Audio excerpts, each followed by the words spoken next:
This week on the Dallas Famous Podcast, it's Josh Venable. Josh took over Adventure Club at 19 years old and turned it into the show that broke Dallas music. Toadies, Tripping Daisy, Old 97s. If a Dallas band made it in the 90s, Adventure Club probably got there first. Josh was also the first DJ in America to play Weezer and Oasis. These days, he's program director and morning host at The Edge in Tulsa. We talk about coming up in the Dallas scene, Panic, his Smiths tribute band, and These Are the Days, the oral history book he's writing on Dallas-Fort Worth music. It's a great one. I know you're going to like it. Here it is.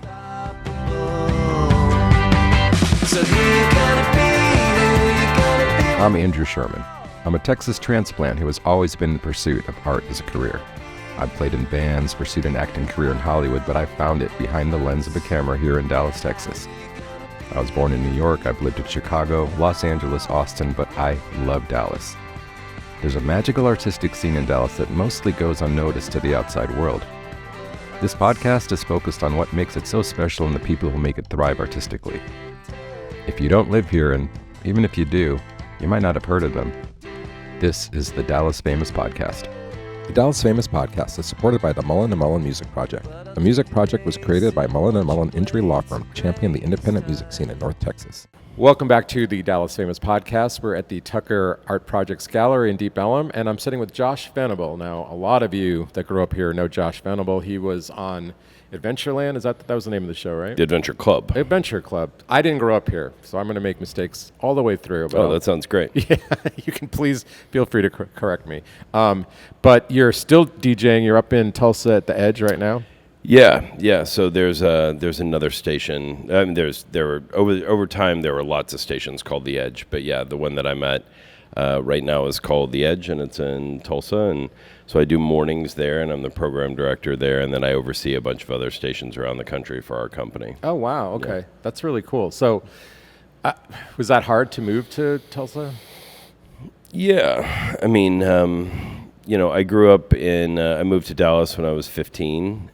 And pretty much, the story is, I've told it a million times that when I moved here in 1990, I turned on the radio in the summer of 90, and I heard George Mark, who, if you didn't grow up here, you may not know, but he was this legendary DJ who had been on the Zoo, and then he helped get the Edge kind of going, and he was the driving force behind the Edge in the early days in that pre-Nirvana era of Jesus and Mary Chain and Throwing Muses being played all the time, and Echo and the Bunnymen, Smiths and whatnot. And I heard him interviewing Depeche Mode on the radio when I just set up my stereo in this little apartment in Grapevine with my mom, and I said to myself, I want to do that. I'm sure that he gets lots of girls and has money and free records, and right. The free records were the only thing that comes with being a DJ, by the way. And so I worked at that station for a really long time, from 1993 until I moved to LA to go work at some stations in LA in 2008. Then I came back to Dallas in 2011, and then I ridiculously got fired in 2012, and then I moved to Tulsa in 2013. And so when you ask if it's weird, I'd only been to Tulsa a few times. I'd gone up there to see Morrissey and Smoking Popes in 97, and then I saw Placebo there one other time, and that was it. I didn't really know anything about the town. And now, after having lived there for 13 years, I want to die there. It's great. Yeah. Your priorities change, I think, as you get older and you start thinking about, well, my property taxes are very low in Tulsa. It's like the most un-indie rock thing of all time. But yeah, I love Tulsa. I love the station I'm at. We have an amazing community of listeners, and yeah, it's fantastic.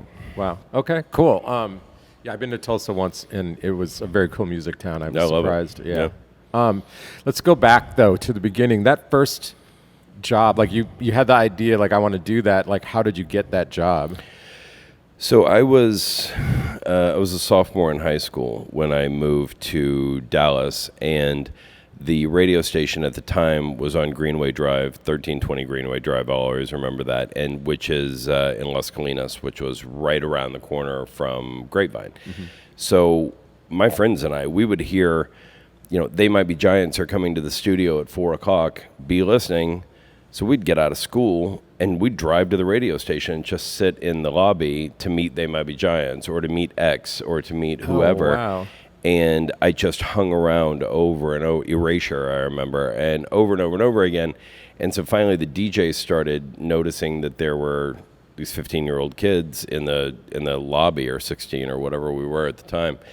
And I was calling the station all the time, begging for a job. Can I please come up there? Can I please do whatever?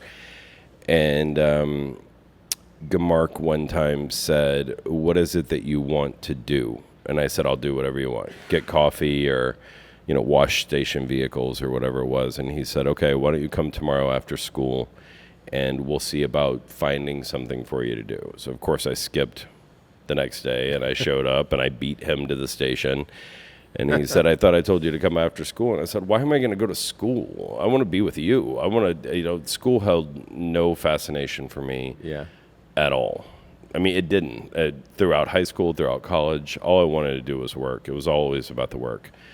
And so to answer your question, I begged a lot for a really long time. Right. I begged. And then I started working over time just as an unpaid intern, and they finally paired me up with Alex Luke, who was doing the Adventure Club before me, and in May of '94, Alex told me that this was going to be his last show, and the Adventure Club at the time, for anybody that doesn't know, it was kind of what we used to always say was the alternative to the alternative. It was the weirder stuff than they were already playing on the Edge.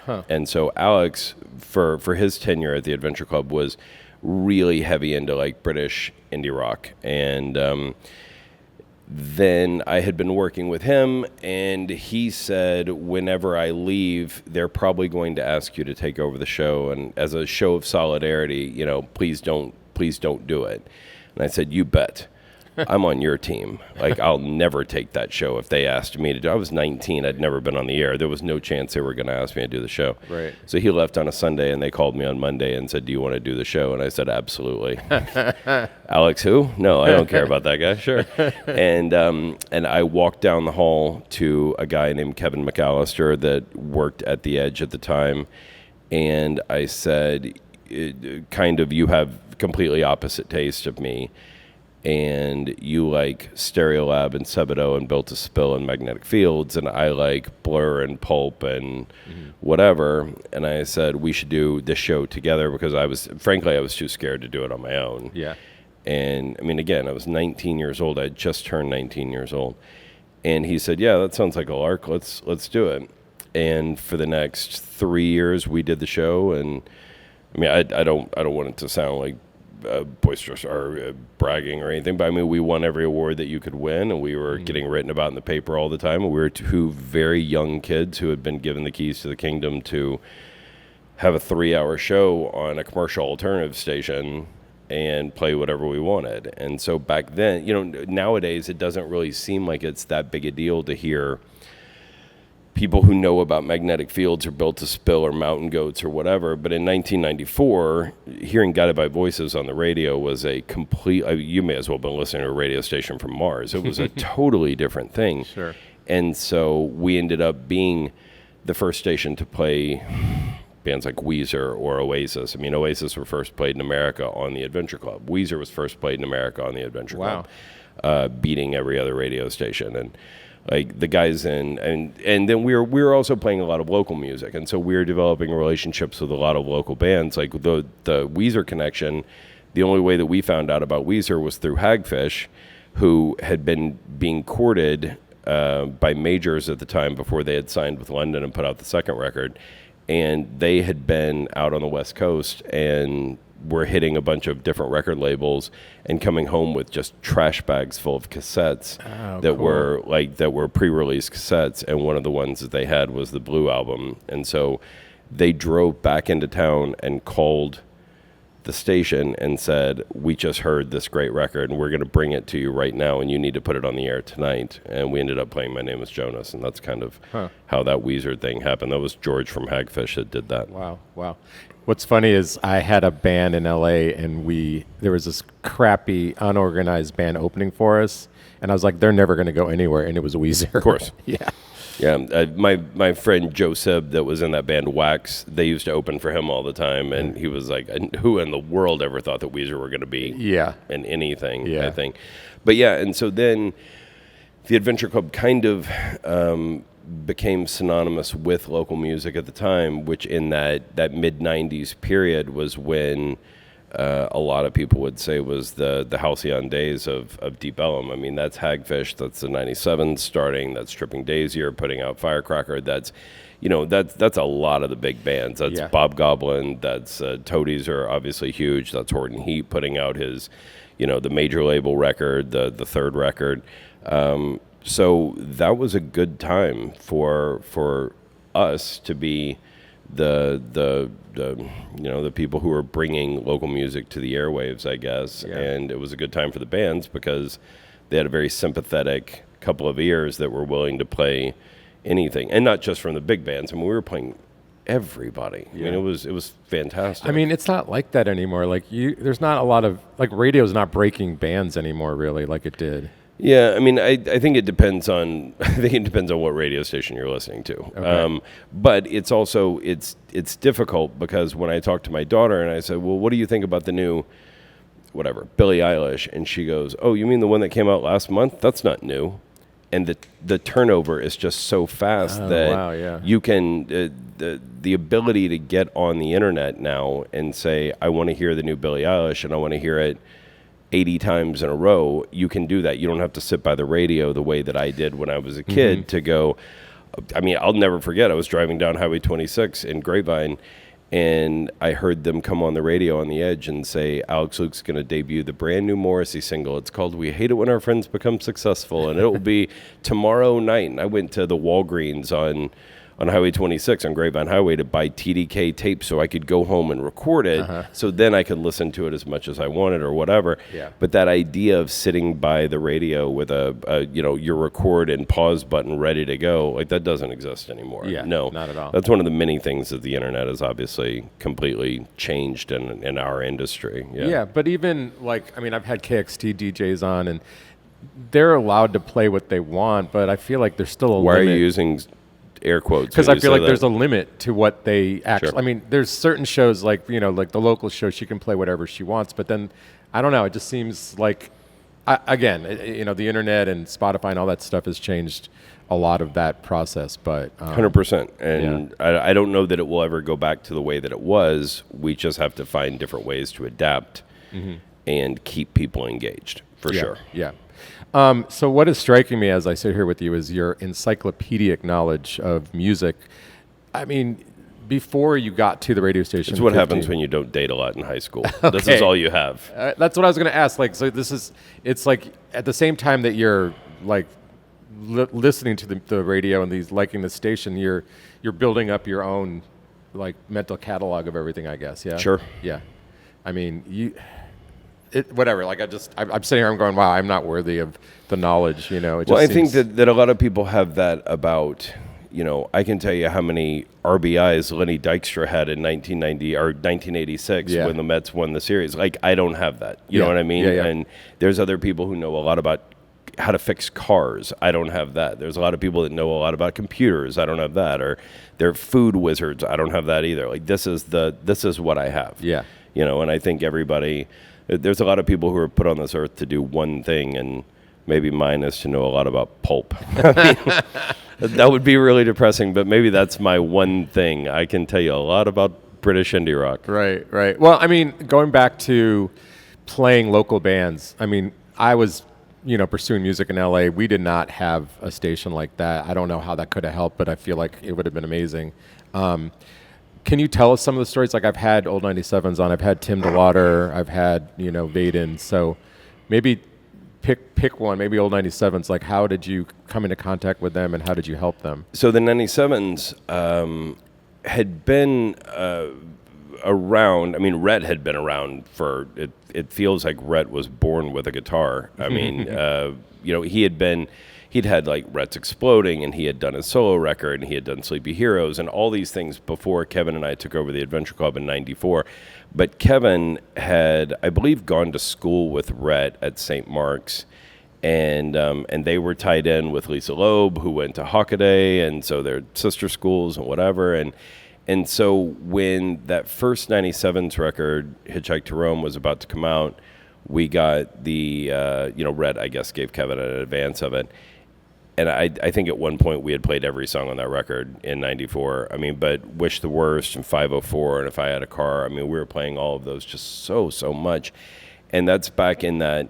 And I know that there's a lot of 97's people that will remember these days of going to see them at Naomi's down the street, or, it's almost unfathomable now to think of the 97's in a club 1/10 the size of this room, and it not being full. Right. But I mean, I'll never forget going into Naomi's one time. My friend Chris Mays and I walked in.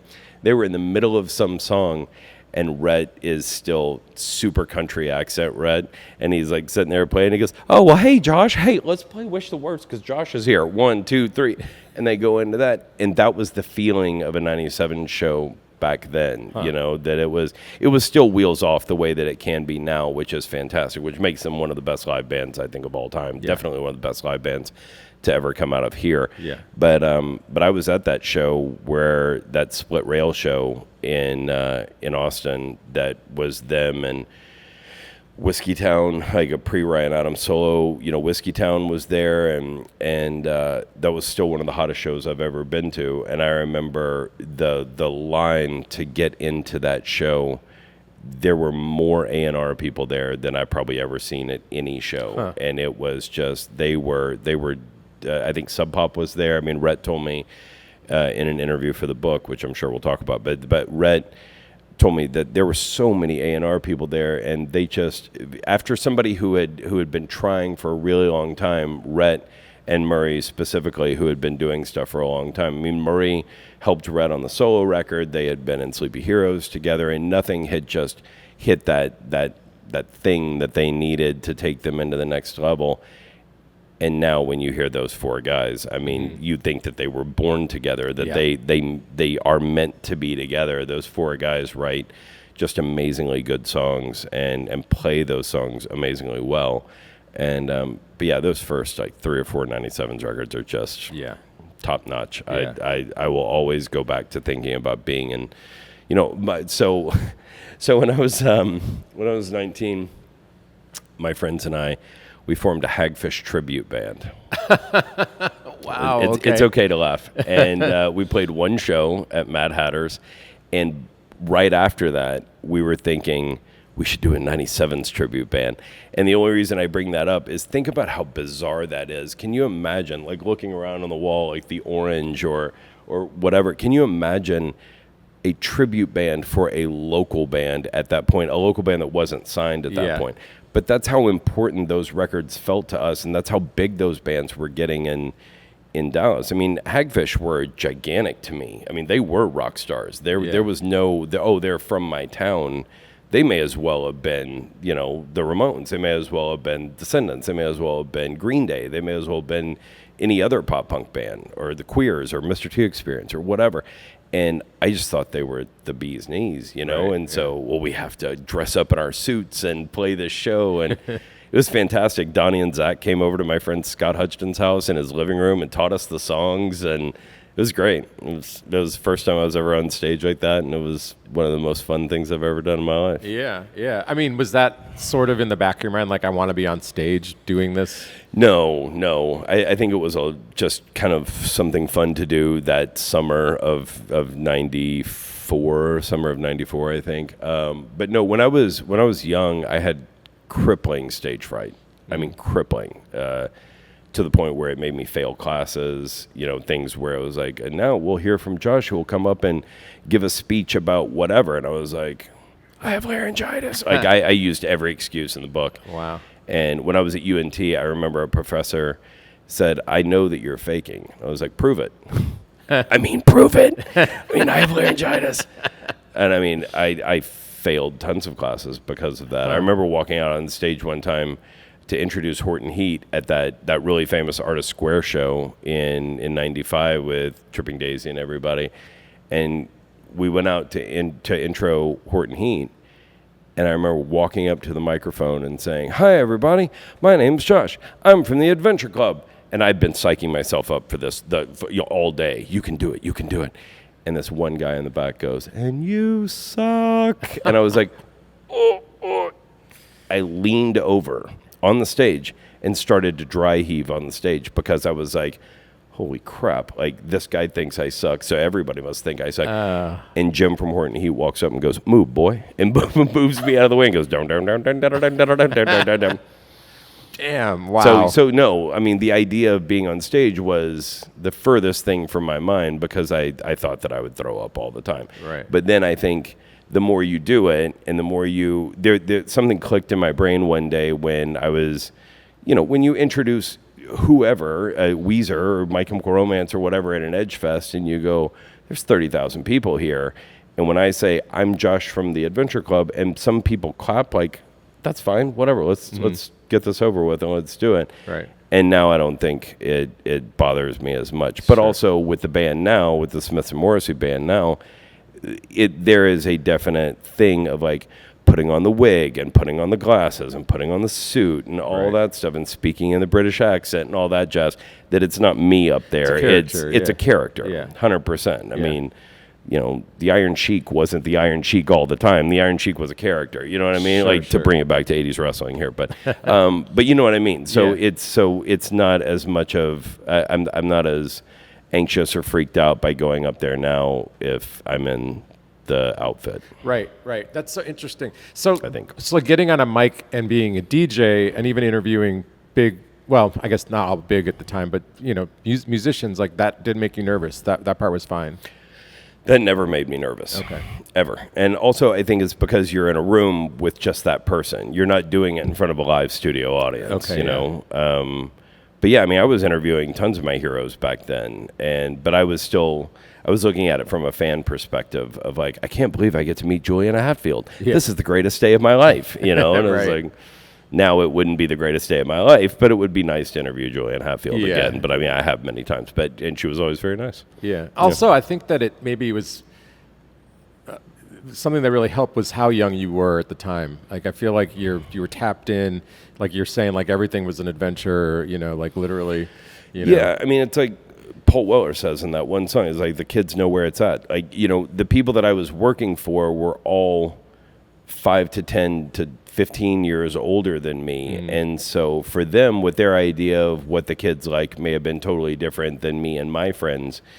But again, that's why when I'm making music decisions now about what to play on one of the stations, I talk to my daughter all the time because my daughter's way more tapped in than I am. Right. I mean, she's way more dialed in. Yeah. And it's, I don't have enough bandwidth in my life to know everything about music anymore. It's too much. Like I want to watch TV. Like I want to sit down on my couch after working all day, and my daughter is just like, "Oh, don't you know?" Blah, blah, blah, blah, blah. And she's like, she's constantly on her phone discovering new bands or whatever. Yeah. Yeah. So how did you said you were very into the British like pop, but how did the Morrissey tribute, the Smiths tribute, come about? So years ago, I was DJing at City Tavern down the street there. And we had a crew of regulars. The guys from Daryl would all show up and just a bunch of band people. And one day I said, I would really like to do a tribute band. And the first idea was that we were all going to be in drag and we were going to do a Go-Go's tribute band. And I thought it was the most just perfect idea ever. I was going to be Belinda.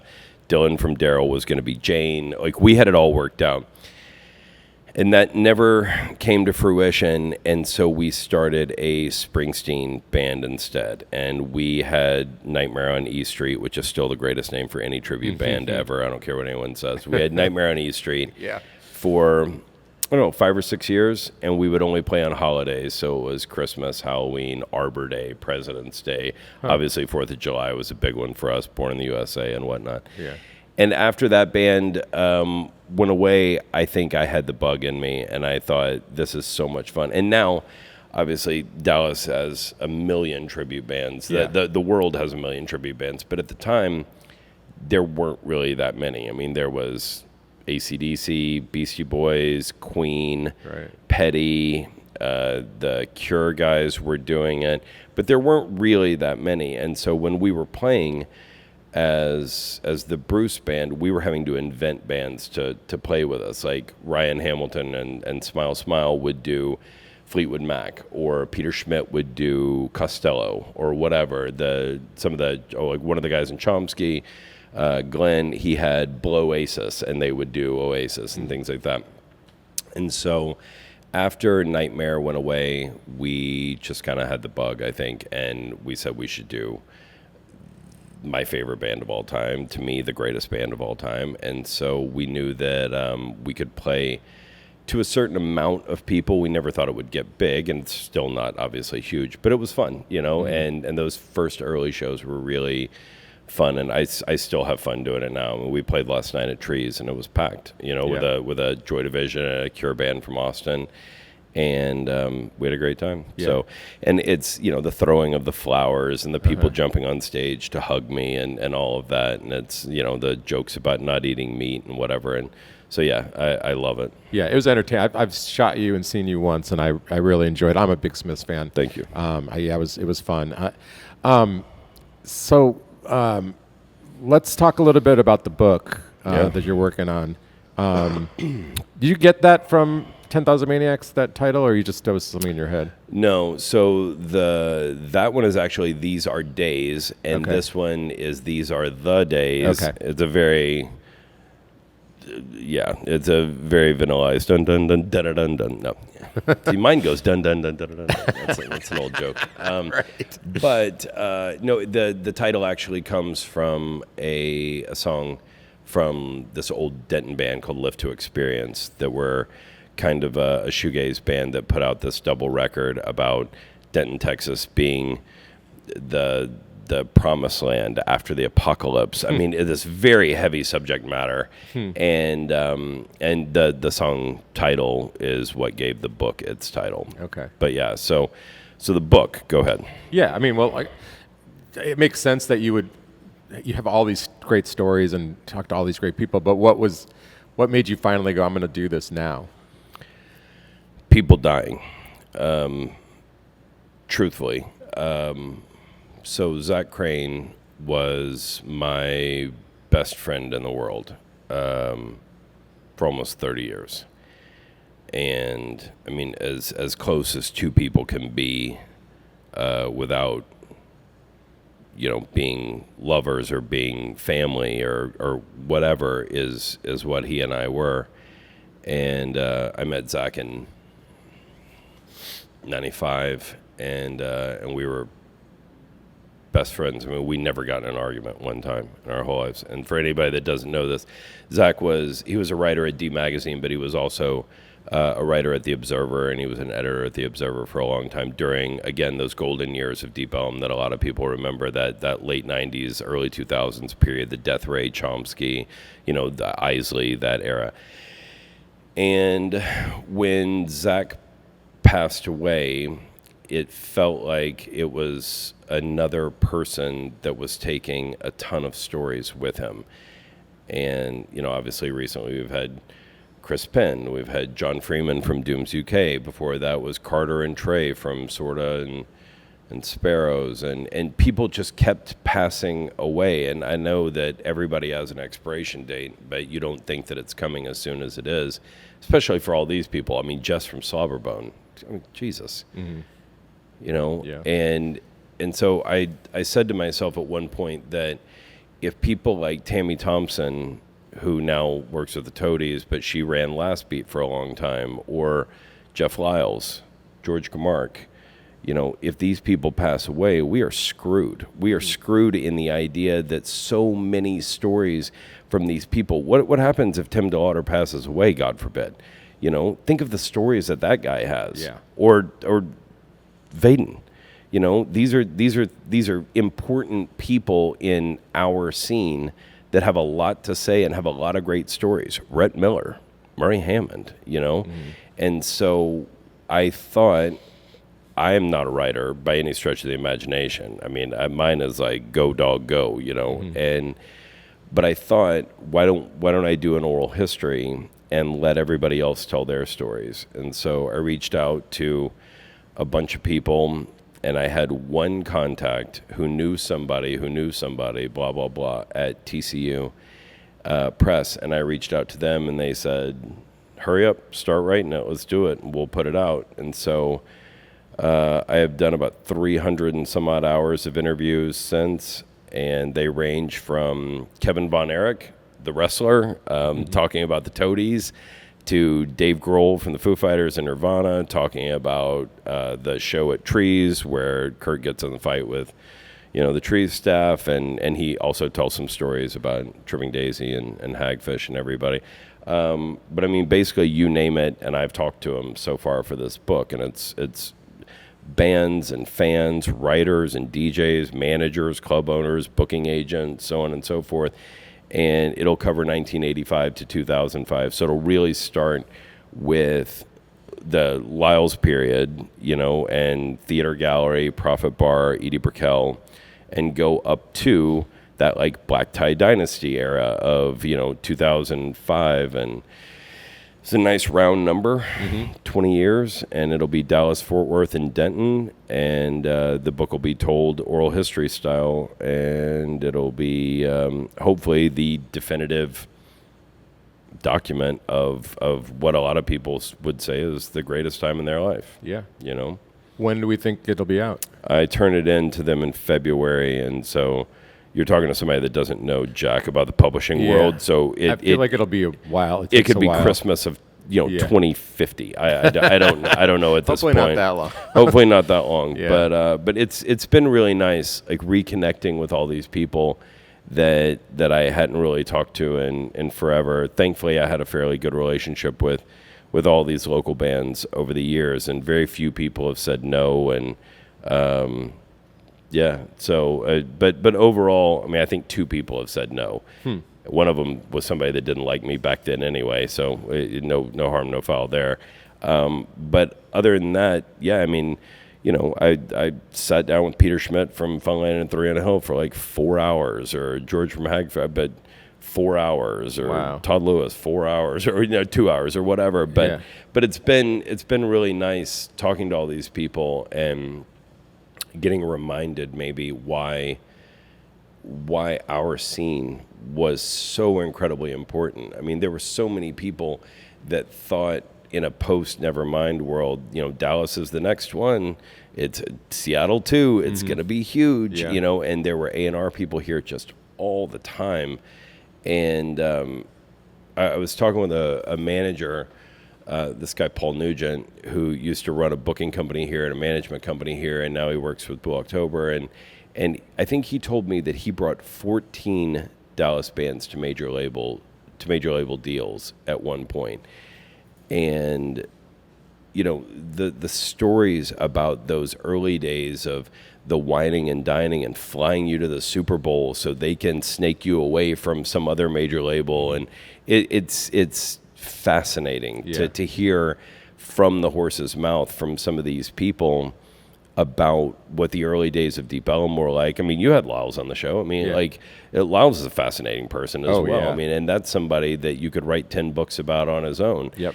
And but there are these people that without whom we wouldn't be sitting here, and that is George Camark, that's Jeff Lyles, that's Robert Wolanski, that's Tammy Thompson, that's the Pipes brothers from Deep Blue Something, that's Rhett, that's Todd, that's all of Tim DeLauder, that's all of these people. But it's not just those gigantic luminaries. It's also Robert Wolanski from The Observer. It's Zach Crane from The Observer. That's, a whole lot of people that made our scene what it was back then, so there could be a scene in the future. Right. The fact that you and I are sitting here talking about this is 100% because of Jeff Lyles. Yeah. And Russell Hobbs, and Robert Wolanski, and George Camark, and all those same people over and over again that may not get the due that they are deserved. You know, I mean, Gamark lives in a house surrounded by his records and probably does not get told on a daily basis, thank you.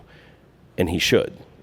You know, people should flag down Tammy Thompson on the street and say, thank you, Yeah, you know, she's amazing. Or Dale Brock or any of these people that I think when, and a lot of these people are still in the industry, but you know what I mean? Like Gamark should be stopped at the grocery store every day by someone and say, thank you for playing Pop Poppins on the radio so I could, you know, so I could have a radio show later on, or so you could interview me, or so this gallery could exist in a place that now I barely recognize from, you know. I mean, Deep Ellum now does not look like the Deep Ellum that I grew up with. I mean, there's a taco store where Gypsy Tea Room was, you know. Yeah. And I understand that change comes to us all. I totally get that. I'm not that sort of like class warrior that goes, no, everything should stay the same. But at the same time, there's a parking lot where one of my favorite venues was, where I saw Alkaline Trio. There's a parking lot over there. Yeah, it's makes sad. me weep. Yeah. I will weep on the way home to Tulsa. Oh, It man. sucks. Let me ask you, why do you have thoughts on why maybe this scene didn't get bigger and didn't become the next Seattle? I don't know that anything could have become the next Seattle. Okay, but fair. also, how big was that scene, really? You're talking about 3 or 4 bands. Right, but they're bands we still all talk about. I mean, you still have Toadies, still have Old 97s, Tripping Daisy is back, but they're not at. But our scene was also better. Like, you can put the 97s against Pearl Jam any day. Sure. I'll take that Pepsi challenge all day Yeah, me long. too. But I mean, I would pick Daryl over Soundgarden. I would pick the 97s over Nirvana. I would pick the Tripping Daisy over any of those bands. You know what I mean? But I think that the idea of like those scenes were so invented by magazines, you know, Spin Magazine or Rolling Stone or Alternative Press or whoever it was that needed something to write about. And I mean, the idea that Chapel Hill was going to be the next whatever, I dare anybody watching right now to name me 20 bands from Chapel Hill. Nobody's going to be able to do it. You Sure. can name 5 maybe. Yeah. But nobody's sitting around going, well, there was Superchunk and boy, when Merge Records started and blah, blah, blah. Right. I mean, yeah, Athens, the same thing. right, exactly. Athens. Name me 20 bands from Athens. Yeah. Well, you can name Pylon and you can name Bees and you can name REM and you can name whatever. And, you know, but here, I think maybe the more interesting question is why did Austin get so much more hype than we did? Where, and I remember talking about this with Zach one time, that Zach went to UT, and I always said that it was like the bizarro world of we had Funland and they had the Wannabes. We had the Grown-Ups and they had Gals Panic. We had whatever and they had Spoon. We had Chomsky and they had Spoon or whatever. And again, I would take our bands every single day. The Grown-Ups were better than Gals Panic. I don't know if you know those, but it's like early 90s ska music. And the Grown-Ups were one of those bands that would play at Jim's Diner in Denton or Mad Hatter's in Fort Worth, and they were one of the best live bands I'd ever seen. But again, I was 18, so I thought everything was the greatest live band I'd ever seen at that point. Sure. And but the Dallas bands, if you stack them side by side against those Austin bands, we win every single time. They could not hold a candle to us ever. Yet everybody wanted to just, be on them like white on rice about like, well, Austin's the music capital of the world and blah, blah, blah. It's like, why? Says who? I know why. My friend worked at the Austin city PR. Tourism board Yeah, and PR they came boards? up with that phrase. They're like, we need to draw people in, and that's why. you Well, know? somebody should have said that about Dallas because Yeah. Funland is better than any band to have ever come out of Austin. Yeah. I'll say that right now. I lived in Austin briefly, and my impression was it wasn't a lot of homegrown. Like here is homegrown talent. Like there, people would come to Austin. At least when I got there. Sure. And so, like I remember when I lived in Austin. I had not been to Dallas yet, and people were like, "Oh, well, it's just strip malls and this." And it's like, no, this is I get it. It's a much better scene. I think it always has been. Maybe not right this minute, but for the most part. I mean, for me, that 1985, which I was not here. I got here in 90, and I would have been too young anyway. But in 1985, when you see the bubbling of what would become the Deep Ellum scene, and it's coalescing around a few different places thanks to people like Jeff Lyles, and who again is somebody that should be stopped in the grocery store every day, and somebody should buy his groceries for him and say thank you for everything that you've done. Yes. And Russell and people like that. But then when our scene hits that early to mid 90s period, and if you ever saw Tripping Daisy at Trees in the early 90s, or if you were lucky enough, I mean, I've always said that you know that famous Sex Pistols show, the Manchester Lesser Free Trade Hall or whatever, where if every person who says that they were there was actually there, it would have been the size of Jerry World. I mean, it was like hundreds of thousands of people said that they were there. Yeah. And that Tripping Daisy show at the Agora in the very beginning of 1993, which is the night before they get signed to Island. They get whisked away on the private jet to the Super Bowl the next day or whatever. And it's in January, I think, of 93. If you were lucky enough to be at that show, that to me crystallizes everything about what Dallas music was at that point. And it was kids that were hungry for live music. It was a band that had tapped into a sound that was vaguely Jane's Addiction-y, but at the same time they had found something kind of on their own. The visuals in the back that were very reminiscent of like Velvet Underground. The sheet dropped at the beginning and they went, I mean, I get chills thinking about it now. And that leading into the 97s at Naomi's, leading into that Artist Square show with all those bands downtown, leading into the Chomsky and Death Ray era, leading into, it was unmatched. And again, I will put that up against Austin, Seattle, Chapel Hill, you know, Omaha. Like, remember when Omaha was going to be the next thing and everybody was like, well, the Faint and Bright Eyes and all these bands. And look, and I love Bright Eyes more than I love members of my immediate family. I can talk about this all day long.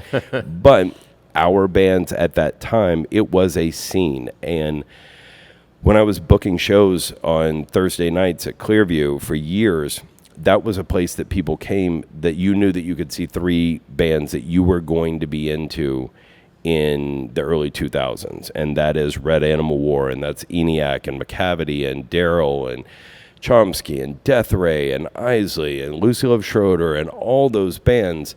And then, you know, then Cabe Booth was starting to book at Curtain Club, counter-programming me, thanks a lot, Cabe, on Thursday nights. But then you knew that you could run back and forth between the two clubs, and you could see Live to Experience and Little Grizzly and Pleasant Grove. And I mean, think about the bands that I just named. Yeah. I'd rather listen to that than Nirvana, Soundgarden, Pearl Jam, and Tad, Mudhoney any day of the week. Yeah. We win. Yeah. We always will. I love that. That's all there is. I love that. So you've got, I mean, even just narrowing your book down to a 20-year period, like, how do you know, like, what are you taking out? Like, how do you edit that? It seems like crazy. I'm going to have to take everything out. It's like 5 phone books long right now, I think. I don't know. I mean, how many stories do you need from people that say, well, in 1985, it was just a bunch of warehouses down here? Right. I have 20 different people telling stories about how it was just a bunch of warehouses down here. Right. I only need one. Yeah. Lyle's, you're in, and everybody else is out. And then the next one will be, well, I remember watching Rhett Miller get punched outside a theater gallery. I'll take Rhett's version of that. Everybody else gets struck. You know what I mean? Yeah. And so, yeah, the editing. So there's stories like pivotal moments in that you're focusing on, it sounds like. Yeah, I mean, it just kind of flows. Where 1985, you really do see that there is nothing going on. I mean, I'm looking outside right now. Half of that wasn't there, and the other half was run down. Right. And so you had bands like The End, that one of those guys would go on to be in Bedhead and things like that. But you had them, you had Edie Brickell, you had just a few bands, and then this new wave, this alternative music, which is still years away from being on the cover of every magazine in the world, and Nirvana being the big thing, and the Chili Peppers and the Offspring and Green Day and all these bands, becoming household names and being on Saturday Night Live all the time. I mean, being a new wave band on Saturday Night Live back then wasn't that rare, but you definitely were not going to be on the Tonight Show all the time. The way that alternative became very, very cool, obviously. But yeah, it'll kind of flow between, here's the beginning of 1985. Here's what Theater Gallery was doing, and how did that slowly lead into, Horton Heat. Jim was running sound, and then he started getting up and playing, and then he got a residency, and and then you have all of the major labels coming and sniffing around. You have the Sounds of Deep Ellum album. I saw you have the second one over there. The first one was a pivotal moment for this town, and then you had the Dude You Rock compilation that came out. Another pivotal moment where you're talking about major labels like the Sounds of Deep Ellum thing. A major label coming to our town and getting X amount of bands from a neighborhood that no one outside of Texas had ever even heard of. And they are pressing this on a major label and putting it out in record stores going, hey, you might really like Three on a Hill if you live in Poughkeepsie. Like, what planet do you think this is going to sell 1 million copies on? But the person that put all of that together had this epiphany that this is the place to be. Where we are sitting right now, this was ground zero for a new scene, and a scene that was important, and a scene that was vital to this town, and a scene that was filled with fantastic bands writing fantastic songs, filled with fantastic characters. Like, if you've ever met Jim from Horton Heat, that's who you want on your billboard saying music capital of Texas. Like, you want that guy. You want Rhett Miller. You want Vaden Lewis. You want Tim DeLauder. You want, like, these are the cats that you want up there. And go, holy crap, like, we have our own Mount Rushmore of fantastic bands. And so then, hearing, I was talking to Lisa Loeb the other day, and I said, you kind of grew up with Rhett. And she's like, oh, I remember going to see Bowie at Reunion Arena because Rhett was dating my sister. And so the three of us went. And I mean, like, there's stories in the book like that I didn't know that. Wow. I mean, I'm not friends with Lisa Loeb, so I wouldn't know that. But I've been friends with Rhett for 30 years. I didn't know that he went to go see Bowie at Reunion Arena with Lisa Loeb's sister. Like, But there's a lot of stories in the book like that have been really fun to hear. And there's sad stuff in the book. There's heavy stuff in the book. Obviously, it's going to happen when, we went through the era of drugs were rampant in this town, in this scene. And you see how drugs did affect people in our scene. That's obviously depressing, but that's in there. And you see that, there's plenty of behind the music type stuff where you go, oh, did you hear that guy doesn't like this guy? And it's like what oral histories are supposed to be, One of my favorite music books is Please Kill Me, the story of New York punk in the late 70s and early 80s, and it's kind of written that way. Right. Yeah. Wow. I mean, I'm excited for this book. Me too. I didn't, like I said, I didn't grow up here, which is one of the reasons I do this show. And you're talking about... Where did you grow up? Mostly in Indiana, outside of Chicago. Oh, okay. So it's like kind of like all Chicago media. I went to school in Chicago, and then I was in L.A. for 30 years. Yeah. Trying and failing, but it all led to here, which is worked out. Did you like living in L.A.? I did, well, because I got there when I was 21. It was a lot different. I mean, I was paying like $4.95 rent, and it was an exciting time, but as I got older, it's just became like a drag, I liked living in LA. I was only there for 3.5 years, and maybe I wouldn't have liked it if I had stayed that much longer. But it really is impossible to be in a bad mood when it's 75 degrees and the ocean is on one side. Like, even when you're stuck in grit. I was telling somebody the other day that on my way home every day, I could be in the worst traffic ever, and you look over and you go, that's the scene from Body Double. I know exactly where that is. And you go, oh, right there, that's where Pee Wee Herman gets picked up by the hitchhiker, or he's the hitchhiker or whatever. And it's like, I used to live literally at the merge of these two freeways, where Body Double, one part of Body Double was over here and Pee Wee's Big Adventure was over here. And I used to just it's impossible to be upset when you live there unless... obviously you live in a terrible area or whatever. But for me, I lived in the middle of the Wonder Years house was down the street from my house. I thought that was so cool. Yeah, totally. Yeah, I lived in Echo Park kind of at the beginning of the gentrification. Yeah. And, there was like all the Charlie Chaplin and all the Laurel and Hardy spots that were, like, or there's the studio where they did all the Keystone Cops. And yeah, I mean, like every time I go on vacation, I love seeing historical, whatever. Like when I go to New York, I almost said I'm a real big Son of Sam fan. That sounds really bad, but Son of Sam is something I find very, very interesting, and so I do enjoy going to like locations around and seeing where things happen. And in LA, I feel like you could live there for 20 years and never see everything that you want to see. Yeah, I lived in this place. Well, first of all, Andy Dick lived on my couch for a while. We were friends, and then Marilyn Monroe lived across the street at one point. Kitty Corner, Charles Manson lived. And next to that was where Guns N' Roses' Axl got kicked out.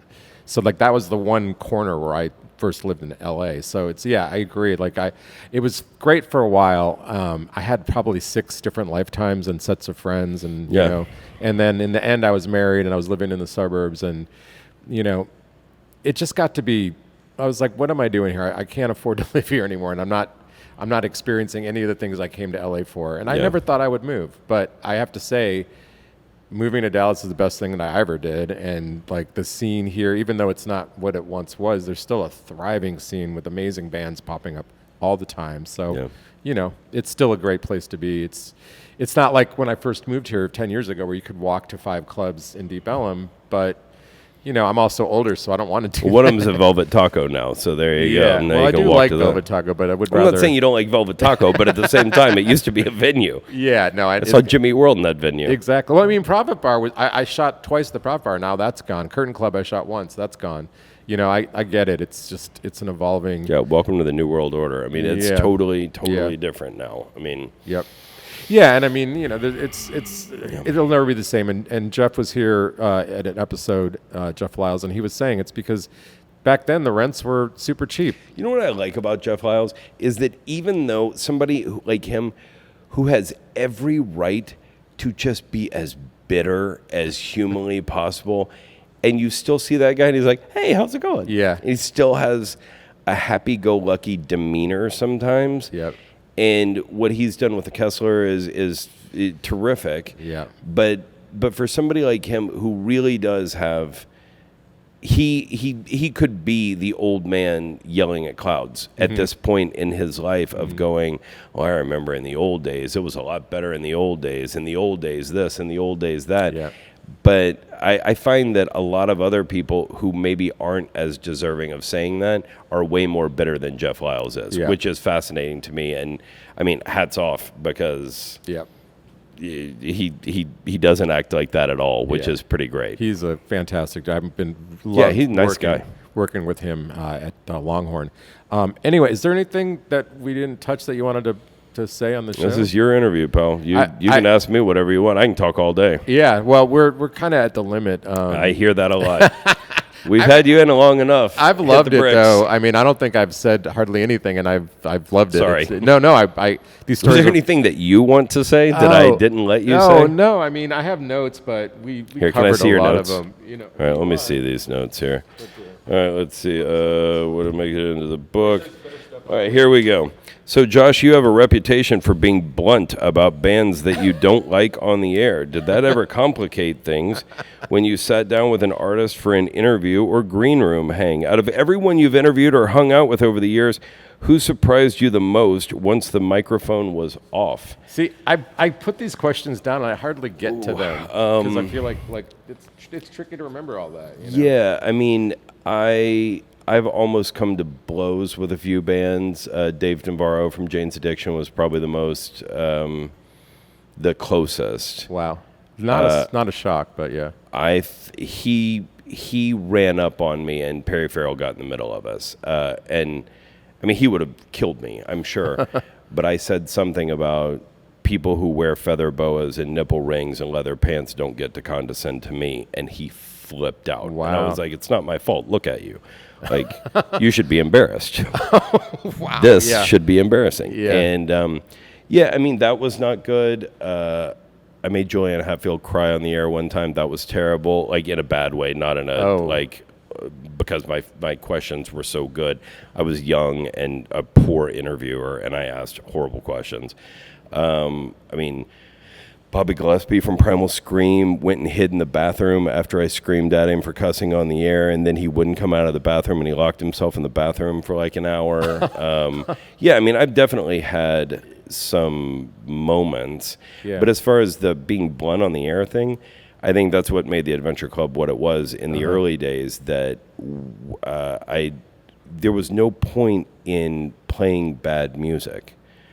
Why? You know, I only had so much real estate. And so I remember one time Sarah Heppola from The Observer asked me why I didn't play more local bands, and didn't I feel the obligation to play bands because they were local. And I said, I think that's the most ridiculous thing I've ever heard.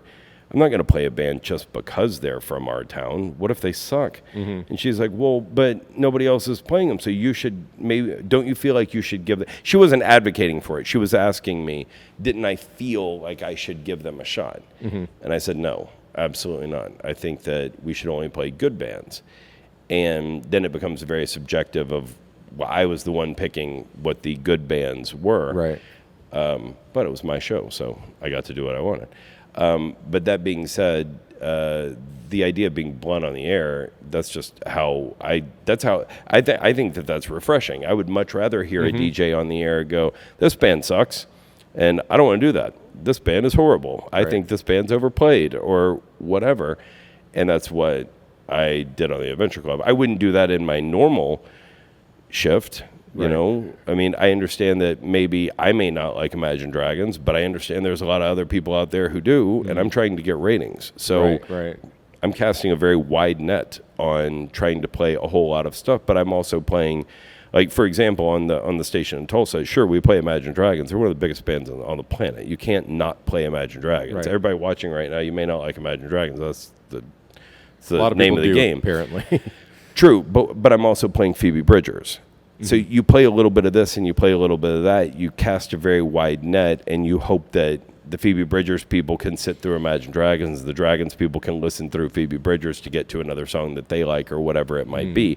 And that's the name of the game. I mean, when I was growing up listening to the radio as a young kid, you think about what Top 40 radio was like in the mid-'80s, and you would hear Duran Duran, and the next song would be REO Speedwagon, and the next song would be Quiet Riot. Yep. These three bands have absolutely zero in common.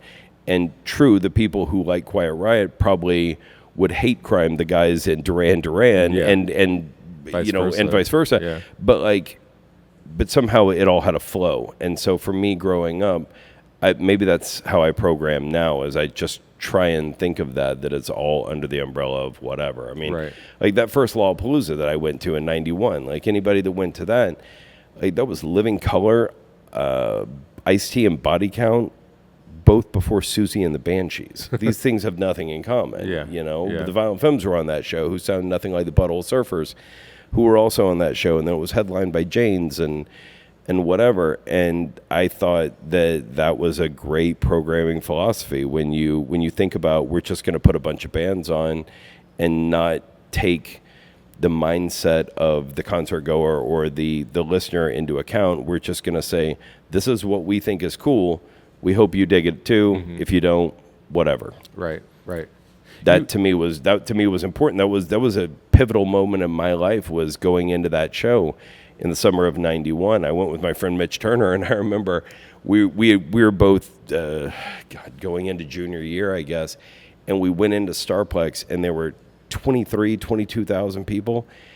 And I remember saying to him, if there's this many people who are this cool in this town, why aren't we friends with them? Why don't they go to our school? Because we, of course, just like everybody else, we felt like the outcast. We felt like the misfits. Nobody dressed like us. Nobody was into the music that we were. And we had a very small tribe, very small group of friends.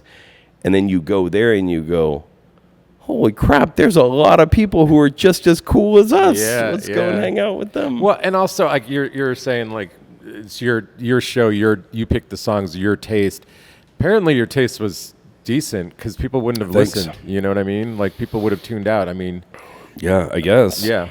You. I mean, I've always thought my taste was good, but everybody thinks their taste is good, right?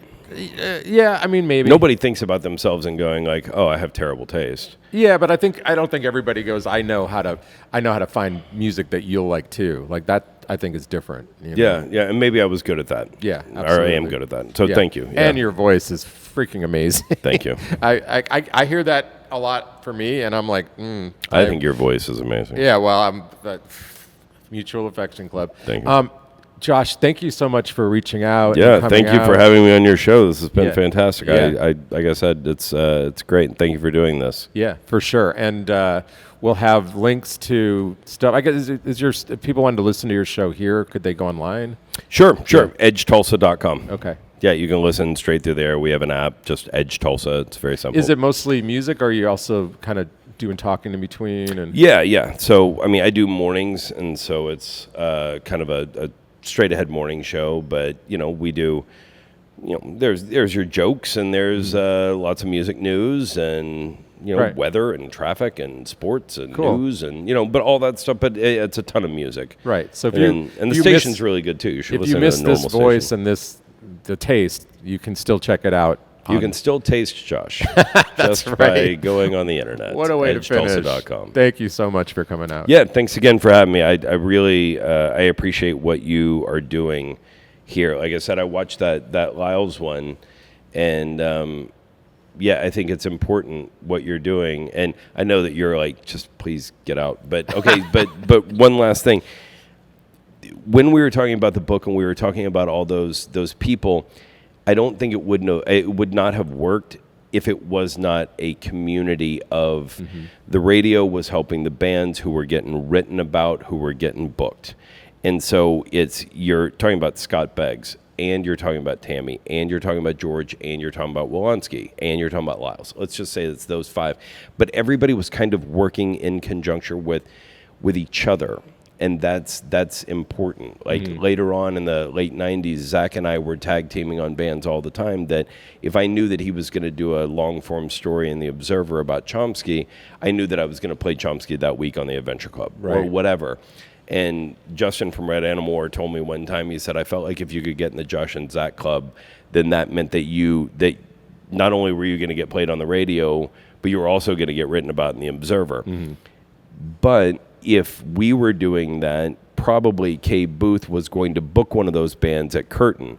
Then somebody else, like Dale Brock, might see it and go, I might want to help manage that band one day. And it was all this like weird symbiotic relationship that I don't think would have worked if it was just one dude on a hill screaming, hey, Daryl are pretty good. I like Little Grizzly, or Fish Boy is pretty cool, or whatever. It's like, that's not how it works. We all needed each other, which is something that I think made our scene extremely important, I guess. I don't know. That made it work. Yeah, it made it work. Yeah. Really. But circling back, I think I just wanted to say thank you for what you're doing, because you're kind of highlighting the fact that you're not just interviewing band managers. You're not just interviewing bands. You're interviewing people from all walks of life in this scene, right? And I think that's important. Thanks. Because everybody needs it. It was a helping hand sort of thing. Yeah. Well, I mean, I appreciate you noticing that, and I mean, you can't tell the story without all these different people from all different directions. Yeah, you have to shoot every angle. Yeah, absolutely. That's totally true. Well, thank you. Looking forward to this book. Me too. And check out the band and check out the show on the internet. And thanks again. Yeah, thanks, man. I'd like to thank Josh Venable for joining me today. You can check out all his stuff in the links. Thank you to the wonderful Tucker Art Projects Gallery for allowing us to record there. Theme song Unstoppable by Salim Narala, and the outro is The Place to Be by Electric Ants. Thanks again to the Mullen & Mullen Music Project for their support. Like, subscribe, and share the podcast, and we'll see you next week.